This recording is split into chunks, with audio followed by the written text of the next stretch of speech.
it's just so special. It was so special. And I was like, Yeah. Olivia Colman is going to dance and sing to Living on a Prayer. Wouldn't you like to see that? we've all just turned into gibbering teenage girls. I mean, these women are beyond extraordinary. And then going back home, I was like, wait, hold on. What? What is this life? Hello, I'm Leah Greenblatt, and welcome to Entertainment Weekly's Around the Table with the cast of Lost Daughter. Here we have our director. I'm Maggie Gyllenhaal. I'm Dakota Johnson. I'm Olivia Colman. I'm Jessie Buckley. And I'm Dagmar Demenchik. Welcome. Get up! Mommy, get up! You don't have kids? Yes, I have 2 daughters. Hey, your mommy's big girl. You're my big girl. She's driving me crazy. Maggie, this is your directing debut, but initially you had wanted to adapt another Elena Ferrante novel. Is that true before you found this one? Well, I had read the Neapolitan novels, which were already being made into an HBO series. And yeah, I guess that's sort of true. I mean, I read Days of Abandonment, which is a brilliant book. And originally, yes, I reached out to Elena Ferrante's publishers about that book. They said that book has been made into a film in Italy, but would you consider this one? And I read The Lost Daughter in a weekend, and I thought, yes, I would consider this one. And in fact, I think it's a better match for something cinematic. So yeah. And Elena Ferrante said yes. Mm-hmm. And then she wrote a whole essay in The Guardian about you making the movie and how she wanted you to make exactly the movie you wanted to make. So no pressure. Yeah, she did a lot of really, I mean, I don't know who she is. She's anonymous. So I've only communicated with her through email, but everything she's done has been kind of secretly somewhere in the cosmos supporting me. So first I asked her for the rights to the book, and I said I wanted to direct it, and she agreed and gave me the rights, and she said, if you don't direct it, this contract is void. So she made it impossible for me not to direct it, which was at the time really a vote of confidence that I think I needed, and I took. And then yeah, while I was adapting, there's this thing comes out in The Guardian, because Ferrante does a bi-weekly or weekly piece in The Guardian, at least she used to, and nobody, I didn't, it was just my British friends just emailed me in the morning oh my God, look at your email. And it was from Ferrante basically saying as difficult as it is to let go of your own piece of work and let something be kind of beyond the parameters of what you imagined, she's like, I know that this will only be worth anyone's time if Maggie Gyllenhaal makes this hers. And so she said, if it were a man, that she wouldn't feel quite the same way. But that because I'm a woman and an artist, that she knows how important it was for me to express myself. And that just came through the ether to me. And at what point did you start sort of dream casting as you were adapting the novel into a script? Did any of these women pop into your head initially? This is awkward, isn't it? None of them. She can't say none of the You're looking at above. plan B. Has to say yes. It's funny, actually. I did always have Dagmara in my mind when I was writing. We worked together on a couple of things, but like never enough. And I mean, like a little tiny scene here or there where I would just be like, damn, that woman's a really good actress. And just somehow in my head, I was like, I don't know, I just always had you in my mind. Not even all that rationally. And you told me that like a year before it even, like it was, I don't know, either we saw each other somewhere, you mentioned it, or like, I want to do this movie and I want you in it. And then for a long time, it just went away. Oh, really? And then it came back. Yeah. I was like, there's so many people who are like, I want to put you in, let's work together one day. Yeah. And she meant it. Well, also because I'm an actress and I've had a lot of people be like, I'd love to work with you. Let's make it. it. And you're like, Yeah. what about the movie we're going to do together? I don't do that. I don't say it if I don't mean it. And then Olivia, I was like, what's the worst that happens? I ask her, like I actually had this feeling about you. I was like, I think she's going to like this. You know? And if you didn't, then I would just have to be disappointed, you know? Like, I could handle it. And so I don't even know how it came to you. I just remember I just remember you and I got pissed in New York. Yeah, champagne lunch. Yeah, that was lovely. I knew we'd be fine. When in the middle of the day I said, should we have a glass of something? She went, yeah. Okay, great.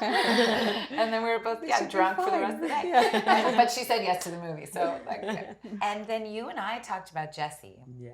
And we were thinking like, who? I said, Jessie Buckley. Yeah. And then actually that weekend, Wild Rose was coming out in New York. I went and saw it by myself at the Angelica, and I was like, oh yeah, Jessie Buckley. And then you like read the book and the script in a weekend. Yeah, and loved it. Yeah. Cut my arm off. I didn't have to. I didn't. That was in the part. And then Dakota. Oh, sorry. No, I was just talking absolute bollocks. Sorry. Yeah, then Dakota and I had a lunch together also where like we were just talking about this. Like we sort of had the hellos, oh nice to meet you, and then like 2 seconds later we were on just talking about the very deepest. Darkest things. And I thought like this lady seems like she'll be great in my movie. I remember when you called me about Dakota. Yeah, me too. So exciting. Really? Yeah. What'd you So say? I was thinking about Who's Dakota that? Johnson, I think. Yeah. Oh my God, that's so exciting. And then I met you at that party and you said hi, and that was long after you'd sort of decided all to, yeah. I just went, oh my God, look at that. You're the most beautiful human being I've ever seen. Yeah. Oh my God. She sent me a picture of the moment when You emailed me. Yeah. I was in London. I was directing a music video, and I got an email from Maggie that was like, I don't know if anyone's talked to you, but I would really love if you would be my Nina. And I just started crying. I was so stressed out. And then my friend, who's a photographer, took my photo right at that moment, and I just have tears. But then really, like, I don't know if you can tell, but we're actually all in love with each other. Yeah. I got that. What were your daughters like when they were little?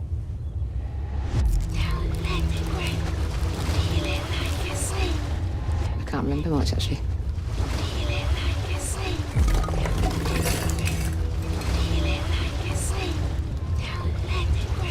Well, I'd love for each of you to sort of give me the psych profile of your characters because they're all so interesting and in a very, maybe in a sort of in a haiku way, but to talk sort of individually. No, I'm not going first. Who wants to go love first? haikus a lot, so I'm gonna, All right. I'm gonna make that work. Are you going to do a haiku? Yeah, just give me a second. Virtual 575 haiku. I'm not doing it. I know that from the posters on the subway. I have a haiku for Nina. Oh my God. Ready? Nina can't breathe yet. She needs to explode and scream, but no one can hear. Oh!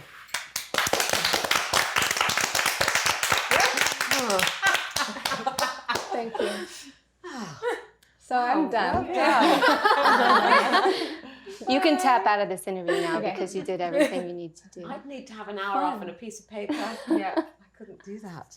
That was fun. It was really good. I love haikus. Jessie, let's talk a little bit about your character. Our character. Yes, the one you share. How much did you guys sort of communicate about who you were playing since you are playing the same woman? Did you want to do that? We didn't really. We asked what accent we were Yeah. going to do, and that was it, kind of, Yeah. really. And it was also a conversation with Mary, like, we just didn't think it was that As long as we came, important. we knew where we came from. Yeah. And then Maggie was lovely, but you're clearly two different actresses. A woman will change so much from her 20s, 30s, 40s, you know. And it was lovely to have that freedom to just be us, but just to know where we came from. Yeah. And so we just tried to roughly do the same accent. Yeah. Shipley.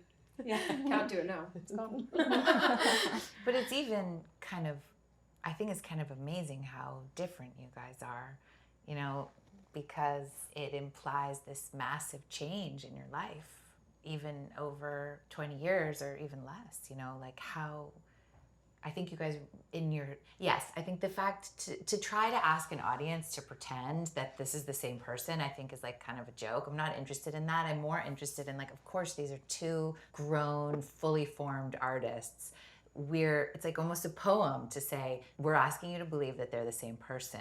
I don't care if their hair is the same color. I don't care if their eyes are the same color. I'm only realizing now that your eyes are like almost exactly the same color.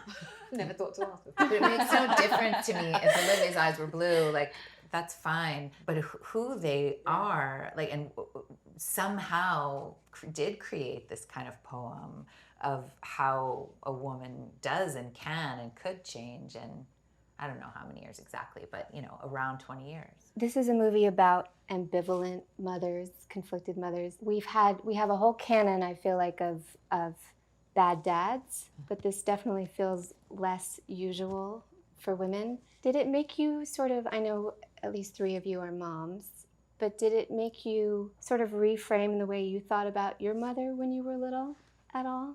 It made me reframe what I think being a woman is. Like, I think this is what being a woman and a human, whether you're a man or a woman, is. Like, you are going to change and have different needs, and really giving permission for us to have life with all of it, not just the kind of image of what it means to be a mother or a daughter or a wife or a dreamer or somebody who wants something in their life. Like, yeah, it taught me. I genuinely feel, and that was because of Maggie and also this story, I grew up into my being a woman in this, and it was such a I definitely feel like it's changed my life in a way. No, and that sounds so stupid, that sentence, but it has. Now I see my mom and I see my sisters and myself as maybe a mom or maybe not as a mom, and I think it's hard. Like, it's not about being a bad mom. Like, it's hard to. Life is full of complex choices that you have to make, and really you just want to live a life that you'll come to at the end and think, yeah, I did something with myself, and whatever that means. Also, the idea of bad mom, I feel like it's so passé. And when I talked to Maggie and I got the script, I read the novel, and I felt like there is no singular path to motherhood. This does not make you a bad mother. This does not make you a good mother. That's what I love about the way Maggie adapted the novel and what the novel's saying. Like, we are made of ugly, nasty stuff sometimes because we're human. And the fact that we're a mother or not a mother, there's no bearing. Like, to be a mother sometimes, yeah, you carry around a pit in your stomach for the entire day, knowing that something could go wrong, and if it does, you're gonna fix it. And you live with that knot.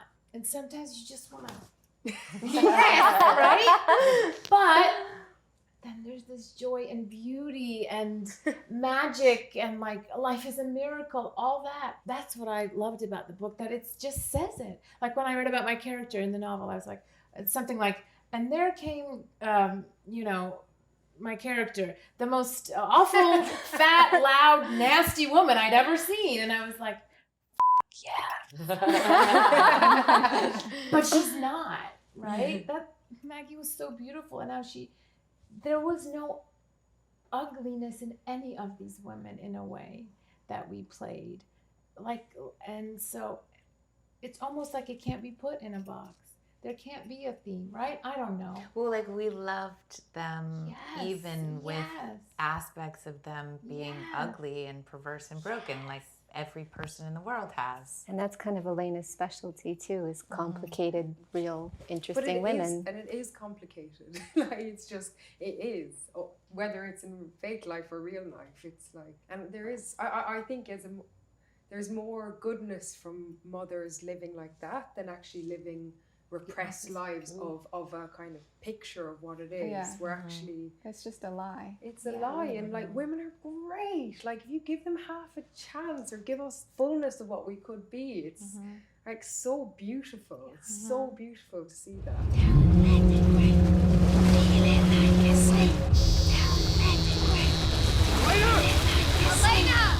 The little girl lost her doll. She wouldn't stop crying. I know that going to this little island in Greece was sort of not in the plan until the pandemic, but now it's hard to think of the movie without that, and it becomes such a character. Yeah. Did you guys have Horrible time. horrible. It's really hard. I keep picturing it like Kenneth Branagh's Much Ado About Nothing, where you're all just like having long, whiny dinners every night and like getting on boats. Swimming after we wrap. Right, and, in the put water. Me and Jessie just kept finding each other after work in the ocean.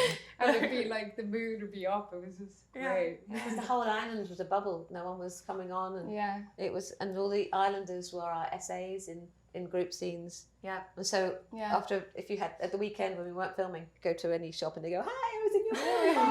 I knew everyone on the island by the time we finished. Amazing. It was amazing. And it was October, so there wasn't like a real tourist scene. Yeah. It was pretty safe. You know, we did all the protocols you're supposed to do, and Greece, I mean, it's like, look, yes, I reset the movie to be here, and when you read it, I mean, originally it was an American woman in like a kind of unnamed Eastern Seaboard, you know, Maine type of like kind of gothic town, cotton candy and lobster rolls type vibe. And then we couldn't do it. We wanted to shoot in Jersey, impossible during the pandemic. Then we thought Nova Scotia, but they didn't want us. And then there was just this day, like I just kind of really pretty randomly, or maybe not randomly, maybe more like from your unconscious, just pops out, what about Greece? Like I could see it in Greece, you know, and already I had said, like, she should just be English. You're English. Why pretend? You know, we do enough pretending. So an English woman in Greece, I think I can understand that. And then because the book was set in southern Italy, it just slid right in. And then there was no stopping us. Then there was no stopping us, we couldn't be stopped after that. I have to imagine that when you can't, you know, go home to your own house at night and stuff, that it kind of intensifies that sort of summer camp bond of a movie set. Yeah. To have you guys all on this little island where you're kind of... I remember the first, after we had to quarantine for full 14, and the first time, and we almost, all the actors arrived almost at the same time. You arrived I sooner, was there earlier. And I remember Maggie said, "Come downstairs," because my quarantine was over, for a drink, and we're all there, and you can meet. And there was like guitars and Jessie singing, and you know, like I was Smoking. like, I was like, did my boys do their homework? Did Grandma feed them? And Olivia And then looked just at me phone and over the shoulder.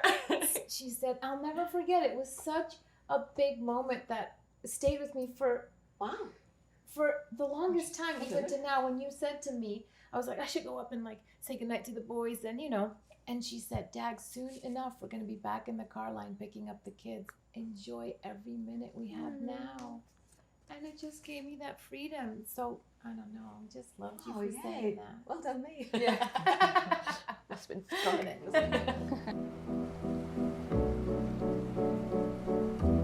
Miss Caruso, welcome. Thank you.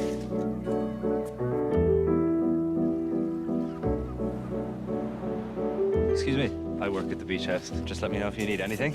Great.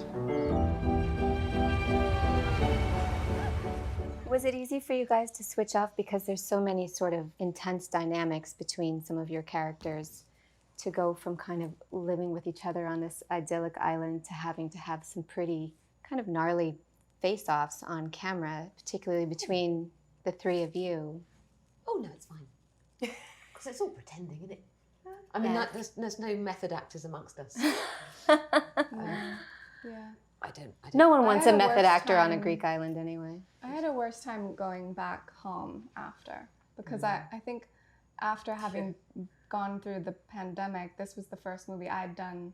I think you worked right before you came, but I hadn't been on set in a while, and I think going from being so isolated to then being so seen in a way that is not just like fun and friendly and funny and wild, which it was, but it was also like very, very safe and very seen, like, you know, as an artist and as a woman and as a, like Jessie said, I think for me as well, there was like an ascension that happened in my feminine consciousness. I think it was like a discovery of new pathways for me.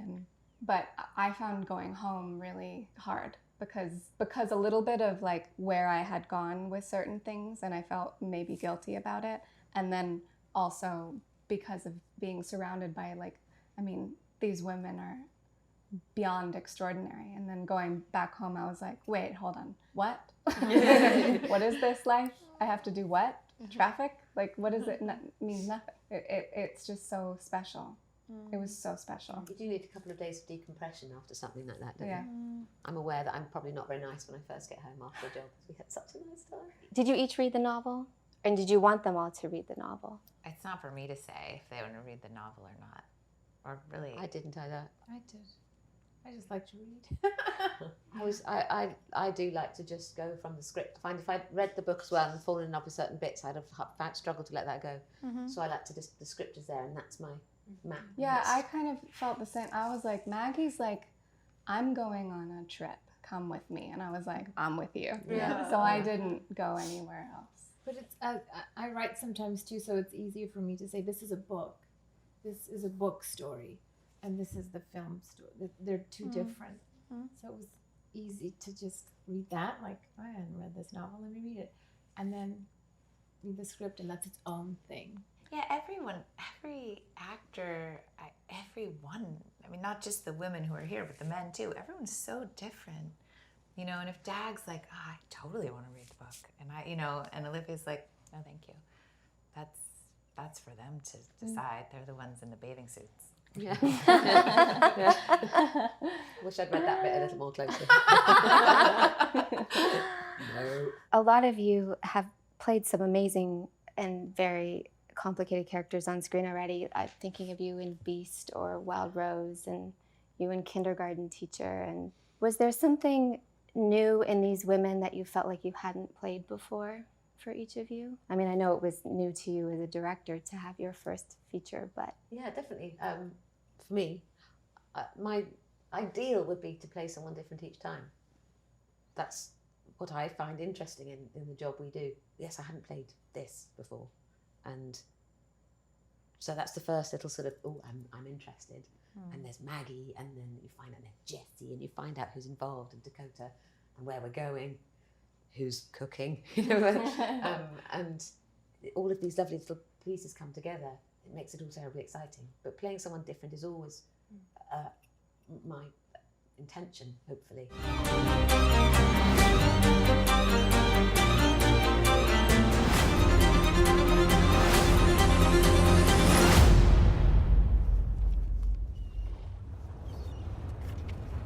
One thing I loved about this movie is that I feel like a lot of films don't address in a non-salacious way that women sort of crush out on each other, you know, platonically. Big time. That I mean, we all get sort of obsessed. You meet somebody new and you just think, you know, and that happens so much between your two characters that you have this sort of mutual fascination a little bit. And that felt like a really cool thing to actually see on screen from a women's point of view. And actually all three of them, I think, Yes. like have a kind of, less you guys, even you guys have a different kind of relationship, but in a way you're like the triangle with both of them. It's different the way you guys vibrate off each other, but you guys are fascinated by each other too in an interesting way. The power dynamics between you two, I feel like, are constantly shifting. And You talked about like playing different characters. Like I've never played something so big. And I'm not just talking about personality but like my body, you know, and the belly and my arms and my thighs. And Maggie made me feel so powerful in it. There was no even like, and I say this in a love, she didn't want to indulge that. Like, what? You're gorgeous. Get out there. I love that so much. It was so freeing. This movie would have been maybe really cool and interesting with another director or a male director, but not. She made this experience so amazing because she's an actor, because she's the kind of actor she is. She was like the great note whisperer. She'd come up right before we shot and be like, okay, Dad, and like, right in your ear, you're in the scene, you want to like make, you know, you want to prove that you want to be friends with her and you want to charm her. Also, you had great sex last night, but you didn't eat and you're constipated. Go. I didn't say not like that. But, and I was like, wait, what? And then she would say, just let whatever drops in. Let's see what happens. Right, you don't And have to it keep was them this all. beautiful, like, She was definitely I wish you gave those the notes. boss. That's like- her. She's No. gonna direct next, and those No, are but like, she was definitely the boss, but was not controlling us. She was just like the truth hunter. That's all she wanted was to find the truth. It also looked like And it Maggie was was- having such It fun. was just so going, fun to. What are you telling me? Yeah. It was so Yeah, yeah, different. yeah. I imagine a man would No, want. I will. I promise. Oh, I want to know. I'll tell you later. Okay. Sorry. Sorry, I just Dad, haven't sorry. seen her in a year, Sorry. and I just thinking about it. It was the most beautiful thing. Yeah. It was it was have fun her. to watch her Yes, enjoy it. Find just such having- joy in it. because I always wanted to, as an actor, if I will never direct. You quote me on it ever. But the thought of watching them go, oh, I want to do it. But Maggie was genuinely sitting back, loving, whispering something to someone. Oh, what's she going to do with that? Which was and she was having such fun watching everyone. And then just go like, I don't know. Yeah. See what happens. That's a really good impression. Yeah. She'd say amazing things in your ear, and you're just like, what? Tripping out. And then go, Yeah. Well, Paul does a really good impression of what it. happens. Have you Oh, I seen his really wanna impression? see, no. With the mask, because she always had a mask on and she'd go, take it down to have a little thing. And put it back again. yeah, but would say, I don't know, with eyes, that's like, I fully know. Yeah, exactly. Yeah. But are you going to know? It's the test. I don't know. See what happens. Do any of you guys remember particular notes from Maggie that stuck with you? Olivia. I made a vow never to say this particular note. Yes, thank you. We're very, very close, and she won't. But maybe like some other ones. You can share. I can only think of that one. I wish I could tell you, but I promised Maggie I wouldn't. Can't wait. I remember one she said to you. I'm hungry. Yeah. You're hungry. Yeah. I Starving. was hungry. I got a lot. I starving, was thirsty, and starving thirsty. a lot. Yeah. Such a good note. Yes. Ravished. Mhm. Well, it's funny, Jesse, when I saw the movie, I had just seen Spencer, where your husband in the film plays Prince Charles, and it was such a different character, and he's so vulnerable in this movie, and you sort of destroy him a little bit, Sorry, know, Jack. which is life, that happens, but He's also not that supportive of her having just as good an intellectual. fair, Yeah. yes. I'm good friends with Jack. We've known each He's other for a while, and gorgeous. also those two little girls. Oh, Oh my God. those little girls. Like because I was kind of separate to these guys because we shot like a little. It felt like separate in a way. It was like a little indie movie Yeah. before 2 everybody weeks with came. the memories, and then I just adore those little girls. We were a real little team, and they Yeah. were so incredible and literally.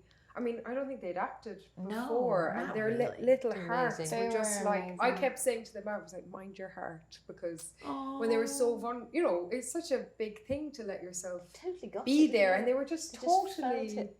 yeah. They were amazing. there, and you've kind of as kind of if they continue to do it, you have to mind your heart and like Yeah, protect it. but those girls actually were safe.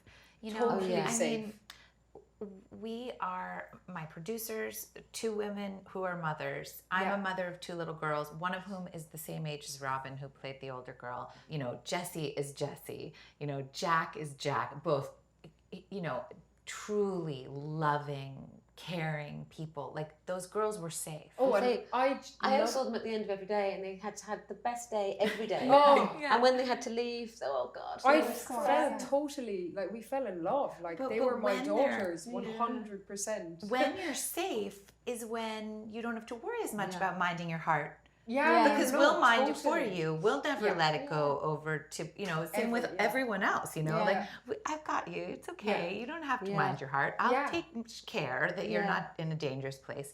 And so I think that's part of why, I mean, they trusted you, those little girls. Yeah. They were, you know, like you just called her Auntie Jessie, you know, about who she is to my girls. I mean, and to those girls too, like their hearts were like handed to you every day. Yeah. You know, Yeah. they adored They you. were very open. But we Yes, had so that emotionally together, like intelligent. we had to have that together. I think that's why I don't think Lada's a bad mother. No. I think she's a brilliant mother, actually. Yeah. I think And she was such a young mother. she's And had cutting the thread of what maybe could have been passed down for generation of being less. And Yeah. she's telling and showing her daughters about who she can be. And yeah, we were such a little team. And I think they saw that, like, you know, I just adored them. They're amazing. Why does everything you say make me want to cry?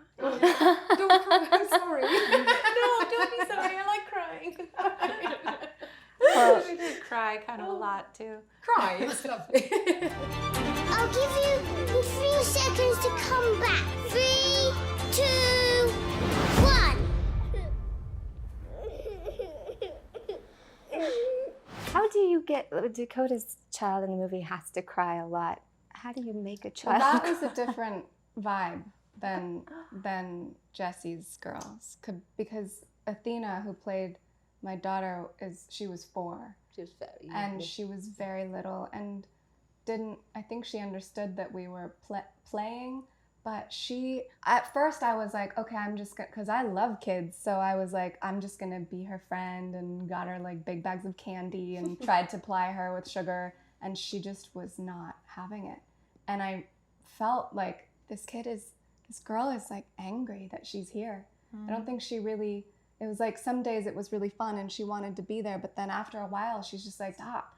So I just let her kind of like beat up on me. And I think that's how we got these like really intense moments with her, you know, where if Maggie says to her, like, if you're angry, be angry. She was angry and she would rip my earrings out and she would like pull my hair, and I was like, okay, that's fine. Like, you're safe to do that. But it was definitely a different vibe than the other girls, which I thought was so interesting. I remember meeting the girls playing Jesse's girls, and I was just like, whoa, so different. But I think that was also because she was Just so being that little bit older, they really understood, didn't they? Yeah, that you could play and you were safe. But I think with Athena, I'm like, I want to call her when she's a little older.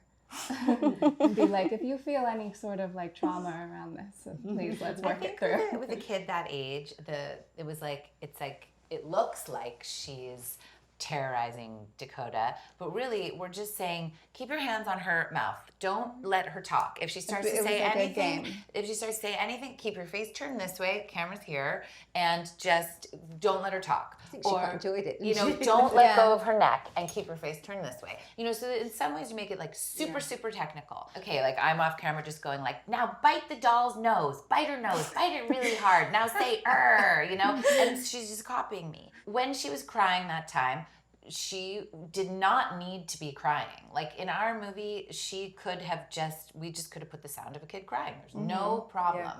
Yeah. Her mom had to walk 10 feet away and she started to cry, and we let the camera roll on her. We didn't make her cry. We would never make any child cry. We let the camera roll for 20 seconds. That's it. It's over. Your mom's right there. We're back. She's a baby. You know, she was 5. Yeah, she was little. Yeah. But some of the other stuff that looks like it's like really intense was actually just like, copy me now. Now, you know, now jump up and down and say, I don't want to go. You know, and she just says, it was funny to watch because she keeps going, because all little girls, or little boys and girls, no, don't pull someone's hair. Don't bite the doll of the nose. You know, but making him stay. She was like, I can do what? You set her free. Yeah. Really? But that's also an interesting thing. I think that's what I learned from this, is that not to apologize as a woman, whatever it is. You know, like we're kind of being prim and like together, and actually all the things are the kind of dark, whatever you call them, like not to apologize for them. It's human. Like, apologize as a human, but don't apologize because you're a woman. Right? That's the difference, I think. Just want something, be angry, be it all, like great. Yeah. I do want to talk about the men for a moment. You get to make love to Maggie's husband. On that note, Peter Sarsgaard. You have such great guys in this film. You have Ed Harris and Paul Mescal, Peter Sarsgaard. It's kind of, literally every scene in this movie pretty much passes the Bechdel test. We have these guys who are integral to the story, but they're not at all the center of it. And did you pick guys that you knew would be comfortable with that when you were casting? I just went for like the actors I thought were the best. Those are the people who said yes and did the movie, you know. And I would have been really awkward if your husband said no. Yeah, my husband is I think he's amazing in the movie. Yeah, no, I think, of course, I guess there are some men who wouldn't feel comfortable. I don't know. I don't even know. I don't even think of it like that. I unless I'm really been very lucky, I haven't met actors like that. And I think we're majority of our menfolk in our industry are not like that. Yeah. And they're artists and therefore have a different sort of thing. I feel fortunate. I don't think I could name any men that I've worked with who would have a problem with them not having center stage in a film. But also, hopefully, what I wanted to offer the men was fully formed, interesting people to play. And so, I don't think any of the actors I wanted in the movie would have wanted to come be like a cardboard cutout in a movie. But like, Peter doesn't have a huge part in the movie, but it's, I think, a pretty compelling part. Yeah, I mean, it's a really interesting part. It's worth coming for a few days and playing. It would be to me. And I hope that they were like, they had a meal when they were there, I do. You're hungry. It's always about food. But I really do like that like you have scenes with Paul Mescal and Ed Harris that are not at all about romance or sexual tension. It's about tension, but it's more about getting There's a little sex to in there. know each other. Ed Harris is a very sexy septuagenarian, I have to say. He's hunky. It's not about sex, right? There's. I think when I watch Well, there's sex all over the movie. Like, are they gonna? Yes, no, him. Like I feel like there's sort of sex all over. Yeah. Yeah. So yes, I stand corrected. Starving. Starving. You're all starving. Ravenous. I saw you at the beach today. I didn't see you. I saw you. One thing I wanted to ask, was it always going to be Bon Jovi, Living on a Prayer? Yes. Was it hard to get the rights? I believe that they gave it to me. I mean, we made this movie for no money. We did not have money for songs like this. But just like with these actresses, I was like, I'm just going to ask them, what's the worst that's going to happen? They're going to say no. I'm going to feel disappointed, and I'm going to handle it. We want to be part of something good, Well, you might do a job occasionally for the mortgage. Nothing wrong with that. Yeah. But it does mean you can also do the jobs you love, which won't cover the mortgage. And this was one that everybody loved and wanted to be part of. Yeah. And Roberta Flack, she feels the same. She was so great. She and Bon Jovi. We had no business having that music. It was like a gift from, I said, Olivia Colman is going to dance and sing to Living on a Prayer. Wouldn't you like to see that? I hope he hasn't seen it. I don't know if he's seen it. If he's coming tonight, we have to put it on and we have to reenact. Oh my God, scene. yes. There was some with him. They were all so great. All that music. All those. We've all just turned into gibbering teenagers. I know. Like the strong album. women, then you mentioned John Bon Jovi. Well, we do have to wrap this up, but I would love to know if there is a way to get you guys in a movie together again. Maggie? Yeah. I'll make it. I will. We could just do this every year. Yeah. Couldn't we? Just keep getting lost. On an island. It definitely has to be on an island. No. I think we should come up with something new. Yeah. Okay. Lots of good food. In space. In space. Oh no. Oh God, that would mean going in one of those planes, and I would vomit all day long. What, a rocket? The ones that, and then they come down really quickly so that you're floating. That's how they do that. I'm not going to write No, that. I'm not going to write that. It's a plane, isn't it? Well, come on, help me out. Isn't it? Yeah, to fake anti-gravity. That's how they, So there's planes that can go really high, and then they come down really quickly, and they have quick 2 minutes of filming to do. like Elon Musk, you don't want to have No, let's not do space. You'd probably say yes to Mag. Don't you want to see Olivia Tell Bon Colman? Jovi to ask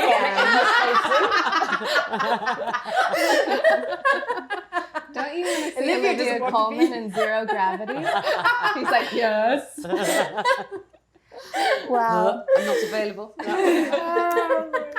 thank you so much for joining us. Lost Daughter is in theaters limited, I think, December 17th, and then it goes wider, and then it is on Netflix December 31st. New Year's Eve. Yes. Oh, yeah. So now you know what you're doing for New Year's. Yeah. Cool. This has been EW's Around the Table. Thank you so much for joining us.